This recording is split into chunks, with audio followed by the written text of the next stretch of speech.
नमस्कार, मैं हूं सत्यपाल और आप देख रहे हैं CWB हिंदी न्यूज।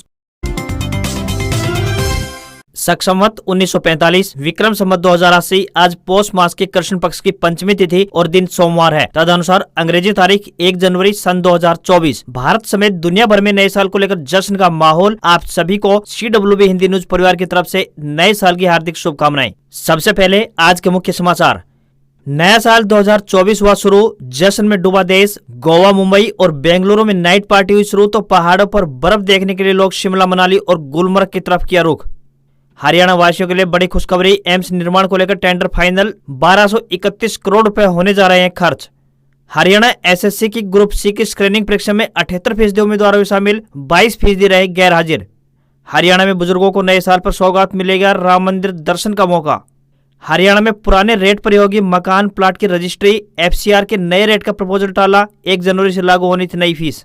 यमुनानगर में गेस्ट टीचरों पर लाठीचार्ज, पुलिस ने दौड़ा कर पीटे, 20 घायल हुए। शिक्षा मंत्री के आवास का घेराव करने जा रहे थे। हरियाणा के युवाओं को विदेशों में मिलेगी नौकरी, 7 देशों ने 13,294 पदों पर भेजी डिमांड। HKRN ने शुरू की लाइसेंस लेने की प्रक्रिया।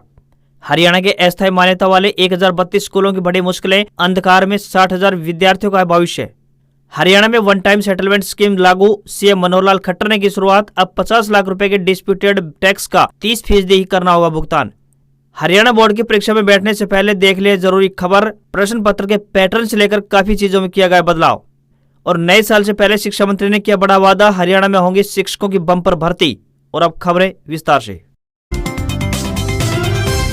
हरियाणा में अब मौसम पूर्ण रूप से बदलने वाला है। मौसम विभाग ने 7 दिन तक शीतलहर को लेकर एडवाइजरी जारी कर दी है। साथ ही पश्चिमी विक्षोभ के असर से सुबह शाम बादल छाए रहेंगे। दोपहर के समय बादलों की लुकाछिपी के कारण बीच बीच में सूर्य देव के दर्शन होते रहेंगे। कुल मिलाकर अब ठंड से राहत मिलने के आसार नहीं है। मौसम विभाग ने बताया कि 5 जनवरी तक रात का न्यूनतम तापमान 6 से 7 डिग्री सेल्सियस के बीच रहने की उम्मीद है। अधिकतम तापमान भी 17 से 19 डिग्री के बीच रहने की उम्मीद है। इसे कोल्ड डे और कोल्ड वेव की स्थिति माना जाता है। मौसम विभाग ने लोगों से अपील की है कि जरूरत पड़ने पर ही घर से बाहर निकले। विभाग ने बुजुर्गों और बच्चों को ज्यादा सावधानी बरतने को कहा है। नया साल शुरू हो चुका है और इसी अवसर पर हरियाणा के शिक्षा मंत्री कंवरपाल गुर्जर की तरफ से एक बड़ी खुशखबरी दी गई है। हरियाणा के जो युवा शिक्षक बनने की राह देख रहे हैं उनके लिए अच्छी खबर है। शिक्षा मंत्री ने ऐलान किया है कि जल्दी शिक्षा विभाग में खाली पड़े पदों को भरा जाएगा। शिक्षा विभाग की तरफ से नए साल पर यह वादा किया गया है कि शिक्षा विभाग में शिक्षकों की भर्ती की जाएगी। शिक्षा मंत्री ने कहा है कि जल्दी शिक्षा विभाग में बम्पर भर्तियां की जाएंगी। मैं वादा करता हूँ कि अगले सेशन से पहले ही युवाओं को रोजगार मिलेगा। इसी के साथ शिक्षा मंत्री ने बताया कि हरियाणा कौशल रोजगार निगम के जरिए भी शिक्षा विभाग में 10,000 शिक्षकों की भर्तियां की जाएंगी। शिक्षा मंत्री ने कहा कि हरियाणा SSC और HPSC की तरफ से भी शिक्षकों की भर्ती प्रक्रिया जारी है। ऐसे में स्कूल में पढ़ने वाले विद्यार्थियों को नए सेशन के शुरू होने से पहले ही शिक्षक मिल जाएंगे। हरियाणा राज्य परिवहन विभाग रोहतक ने विभिन्न अप्रेंटिस पदों पर भर्ती के लिए आवेदन आमंत्रित किए हैं। आपको बता दें कि भर्तियां कॉन्ट्रैक्ट आधार पर की जाएंगी। जो भी उम्मीदवार इन पदों पर आवेदन भेजने के इच्छुक हैं, वह आधिकारिक वेबसाइट के माध्यम से अपने आवेदन भेज सकते हैं। आवेदन करने की आखिरी तारीख 3 जनवरी 2024 है। दस्तावेज सत्यापन की अंतिम तिथि की बात करें तो 5 जनवरी 2024 तय की गई है। आवेदक 50% अंकों सहित 10वीं पास या फिर संबंधित क्षेत्र में ITI धारक होनी चाहिए। किसी भी वर्ग के उम्मीदवार को कोई भी आवेदन शुल्क नहीं देना है। हरियाणा में बुजुर्गों के लिए प्रदेश सरकार की ओर से एक अच्छी खबर सामने आई है। CM मनोहर लाल खट्टर ने कहा है कि 22 जनवरी 2024 को अयोध्या में श्री राम मंदिर का उद्घाटन होने जा रहा है और इसके बाद हरियाणा सरकार बुजुर्गों को मुख्यमंत्री तीर्थ दर्शन योजना के तहत अयोध्या में रामलला के दर्शन करवाएगी और इसके लिए अभी से तैयारियां शुरू कर दी गई है। हरियाणा में गरीब परिवारों के बुजुर्गों को तीर्थ स्थलों के भ्रमण के लिए विशेष रूप से मुख्यमंत्री तीर्थ यात्रा योजना के पोर्टल की शुरुआत की गई है। BPL परिवार के 60 वर्ष या इससे अधिक उम्र के लोग तीर्थ स्थलों का मुफ्त यानी फ्री में भ्रमण कर सकेंगे। इस योजना के तहत पहले चरण में 1,80,000 रुपए तक सालाना आय वाले बुजुर्गों को तीर्थ स्थलों पर जाने का मौका मिलेगा। पोर्टल पर आवेदन करने के बाद बुजुर्गों को ग्रुप में रामनगरी, अयोध्या, वाराणसी, उज्जैन, नांदेड़ साहिब के अलावा अनेक तीर्थ स्थानों के दर्शन करने का मौका दिया जाएगा। योजना के तहत तीर्थ यात्रियों को तीर्थ स्थल पर लाने से लेकर वापस जाने तक का खर्च हरियाणा सरकार उठाएगी, लेकिन खाने पीने व रहने का खर्च खुद बुजुर्गों को उठाना पड़ेगा। दर्शन के लिए जाने वाले बुजुर्गों के साथ हरियाणा सरकार वॉलंटियर्स को भी भेजेगी, जिससे कि उन्हें परेशानी न आए। मुख्यमंत्री ने कहा कि अयोध्या में श्री राम मंदिर का निर्माण होने जा रहा है। यह हर देशवासी के लिए गर्व की बात है। 22 जनवरी 2024 को प्रधानमंत्री श्री नरेंद्र मोदी भव्य श्री राम मंदिर का उद्घाटन करेंगे। उस दिन दूसरी दिवाली मनाई जाएगी। जैसा कि आप सभी जानते हैं कि हरियाणा कर्मचारी चयन आयोग यानी HSSC की तरफ से ग्रुप सी के लिए स्क्रीनिंग परीक्षा आयोजित की जा रही है। आयोग की तरफ से 5 ग्रुपों के लिए शेड्यूल जारी किया गया था, जिनकी परीक्षाएं 23 और 31 दिसंबर को संपन्न हो चुकी हैं। आयोग के ग्रुप सी की शनिवार को स्क्रीनिंग परीक्षा में 78% उम्मीदवार शामिल हुए, बाकी 22% अभ्यर्थी गैर हाजिर मिले। आयोग के चेयरमैन भोपाल सिंह खत्री ने बताया कि परीक्षा को लेकर पुख्ता प्रबंध किए गए, जल्द ही बची हुई परीक्षाओं के लिए भी शेड्यूल जारी कर दिया जाएगा। ऐसे में सभी अभ्यर्थी अपनी तैयारी पूरी रखें, क्योंकि अब हरियाणा SSC स्क्रीनिंग परीक्षाएं करवाने में तेजी कर रहा है। ऐसे में जल्द ही आपको अन्य ग्रुपों का शेड्यूल देखने को मिल सकता है। हरियाणा में स्कूलों की मनमानी हजारों अभ्यर्थियों पर भारी पड़ रही है। स्कूलों द्वारा नियमों का पालन नहीं करने के कारण राज्य सरकार ने इन स्कूलों को मान्यता नहीं दी है। हरियाणा में ऐसे 1032 स्कूल और 60,000 विद्यार्थी हैं। इसके चलते 10वीं और 12वीं की कक्षा के छात्र न तो हरियाणा विद्यालय शिक्षा बोर्ड में दाखिला ले पाए हैं और न ही बोर्ड परीक्षाओं के लिए फॉर्म भर पाए हैं। इससे छात्रों और अभिभावकों की चिंता बढ़ने लगी है। शिक्षा सत्र समाप्ति की ओर है और फरवरी महीने में बोर्ड परीक्षाएं शुरू होनी है। ऐसा मान्यता वाले 1032 स्कूलों के 10वीं और 12वीं के 60,000 विद्यार्थियों की मुश्किलें बढ़ गई है। नियम पूरे नहीं करने के कारण सरकार ने इन स्कूलों को नए साल के लिए मान्यता नहीं दी है। मार्च में राज्य सरकार ने साफ कर दिया था कि भविष्य में साल दर साल दी जा रही अस्थायी मान्यता का मामला अब ज्यादा दिनों तक नहीं टिकेगा। एक लंबी सियासी उठापटक के बाद हरियाणा के रेवाड़ी में प्रस्तावित एम्स के निर्माण को लेकर तस्वीर साफ हो गई है। रेवाड़ी के माजरा में बनने वाले एम्स का टेंडर फाइनल हो चुका है और इसका निर्माण L&T कंपनी करेगी। इसके निर्माण पर 1231 करोड़ रुपए की लागत राशि खर्च होने जा रही है और 22 महीने के भीतर कंपनी को निर्माण कार्य पूरा करने की डेडलाइन दी गई है। बता दें कि हरियाणा विधानसभा के शीतकालीन सत्र में एम्स निर्माण के मामले को लेकर खूब शोर शराबा हुआ था। विपक्ष के इस हंगामे पर मुख्यमंत्री मनोहर लाल खट्टर ने सदन में बताया था कि एम्स निर्माण को लेकर बहुत जल्द टेंडर फाइनल किया जाएगा। अब टेंडर फाइनल हो चुका है और L&T कंपनी को वर्क ऑर्डर जारी हो चुका है। साल 2015 में रेवाड़ी के बावल में आयोजित एक रैली के दौरान मुख्यमंत्री मनोहर लाल खट्टर ने मनेठी गांव में एम्स निर्माण की घोषणा की थी। इसके निर्माण से आसपास के क्षेत्र खास करके रेवाड़ी, महेंद्रगढ़, चरखी दादरी, भिवानी, झज्जर, रोहतक, मेवात, पलवल और राजस्थान के सीमावर्ती इलाकों को फायदा पहुंचेगा। वहीं एम्स निर्माण से प्रत्यक्ष रूप से करीब 3,000 और अप्रत्यक्ष रूप से करीब 10,000 लोगों के लिए रोजगार के अवसर पैदा होंगे। 1 जनवरी से हरियाणा के सभी जिलों में नए कलेक्टर रेट जारी होने थे, अब इन्हें कुछ देरी से लागू किया जाएगा। FCR ने फिलहाल इन कलेक्टर रेट को लागू करने का फैसला टाल दिया है। इस फैसले से लोगों को कुछ दिनों के लिए राहत मिली है, क्योंकि जब तक नए कलेक्टर रेट लागू नहीं हो जाते तब तक लोग पुराने रेट पर ही अपनी जमीन या फिर मकान की रजिस्ट्री करा सकेंगे। अब नए कलेक्टर रेट कब तक लागू होंगे इस पर स्थिति साफ नहीं हुई है, क्योंकि FCR ने अगले आदेश तक पुराने कलेक्टर रेट के आधार पर ही रजिस्ट्रेशन करने के निर्देश दिए हैं। ऐसे में सोमवार से लोगों को अपने इलाके में संपत्ति की रजिस्ट्री कराने को लेकर राहत जरूर मिलेगी, क्योंकि नए कलेक्टर रेट लागू होने के बाद रजिस्ट्री के लिए अतिरिक्त भुगतान करना होगा।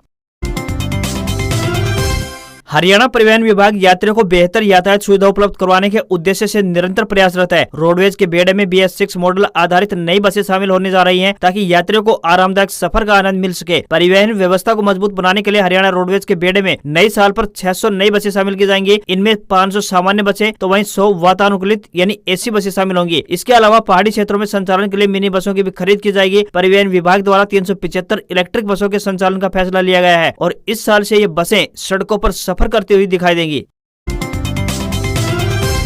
हरियाणा में सीएम मनोहर लाल खट्टर और डिप्टी सीएम दुष्यंत चौटाला ने आबकारी कराधान विभाग की वन टाइम सेटलमेंट स्कीम की विधिवत रूप से शुरुआत की। इस योजना के शुरू होने के बाद अब डिस्प्यूटेड टैक्स में अगर 50 लाख रुपए तक की राशि है तो उसका 30% और 50 लाख से ज्यादा है तो उसका 50% तक भुगतान करना होगा। मुख्यमंत्री मनोहर लाल खट्टर ने इस योजना के शुभारंभ पर संबोधित करते हुए कहा कि लोगों के सहयोग के लिए विवादों से समाधान योजना की शुरुआत की गई है। इसके तहत अब 1 दर्जन से अधिक योजनाओं पर काम शुरू होगा। उन्होंने बताया कि आज 7 अलग अलग तरह के टैक्स की समस्याओं के समाधान के लिए स्कीमों की शुरुआत की गई है। हमारी सर्वश्रेष्ठ नीति का ही परिणाम है कि आज हरियाणा देश के बड़े राज्यों में टैक्स कलेक्शन के मामले में पहले नंबर पर आता है। इस अवसर पर उप मुख्यमंत्री दुष्यंत चौटाला ने कहा कि इसी हाल में व्यापारियों ने 2 मांगे रखी थी, जिनमें एक GST ट्रिब्यूनल की बेंच और दूसरी वैट से संबंधित समस्याओं का निवारण। आज 1 साल से भी कम समय में दोनों मांगों को हमारी सरकार ने पूरा कर दिखाया है। हरियाणा विद्यालय शिक्षा बोर्ड यानी HBSC भिवानी की कक्षा 10वीं और 12वीं की वार्षिक परीक्षा में शामिल होने वाले स्टूडेंट्स के लिए एक काम की खबर सामने आई है। इस बार बोर्ड ने परीक्षा पैटर्न सहित अन्य कई महत्वपूर्ण बदलाव किए हैं, जिनमें संपूर्ण पाठ्यक्रम के साथ साल में 2 बार परीक्षा, गणित विषय की 2 श्रेणी स्टैंडर्ड और बेसिक तय करने के साथ ही स्विट्जरलैंड की इंटरनेशनल बैकलोरिएट यानी IB बोर्ड से संबंधित जैसे बड़े कदम शामिल है। इस बार बोर्ड की कक्षा 10वीं और 12वीं की परीक्षा के पैटर्न में बदलाव देखने को मिलेगा। प्रश्न पत्र के चारों कोड में 96% प्रश्नों का क्रम एक जैसा रहेगा, सिर्फ 4% प्रश्नों का क्रम बदलेगा। ये प्रश्न भी एक दूसरे कोड से भिन्न होंगे। बोर्ड का दावा है कि इससे स्टूडेंट्स का डिजिटल माध्यम से मूल्यांकन करना भी आसान हो जाएगा।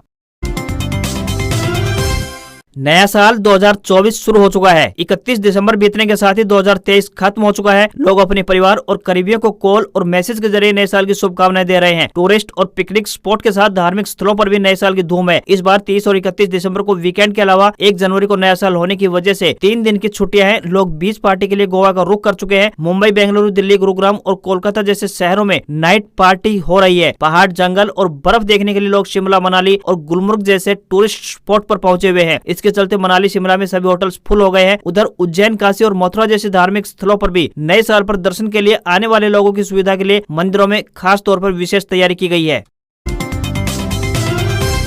हरियाणा कौशल रोजगार निगम यानी HKRN अब युवकों को विदेश में नौकरी दिलाने जा रहा है। विभिन्न 7 देशों में 13,294 पदों के लिए भारत के युवाओं की डिमांड आई है। इसके लिए पद, योग्यता और सैलरी सार्वजनिक कर दी गई है ताकि विदेश जाने के इच्छुक युवा पंजीकरण करा सकें। इच्छुक युवाओं को HKRN खुद ही विदेश भेजेगा। फिलहाल इसके लिए विदेश सहयोग विभाग, हरियाणा और केंद्र की एजेंसी मिलकर काम करेंगे। साथ ही HKRN लाइसेंस लेने की प्रक्रिया में जुटा हुआ है। HKRN के CEO KM पांडुरंग ने इसकी पुष्टि की है। जैसे ही यह लाइसेंस मिल जाएगा, निगम इच्छुक युवाओं को विदेश भेजने लग जाएगा। इससे युवा ठगी होने के शिकार से भी बच जाएंगे।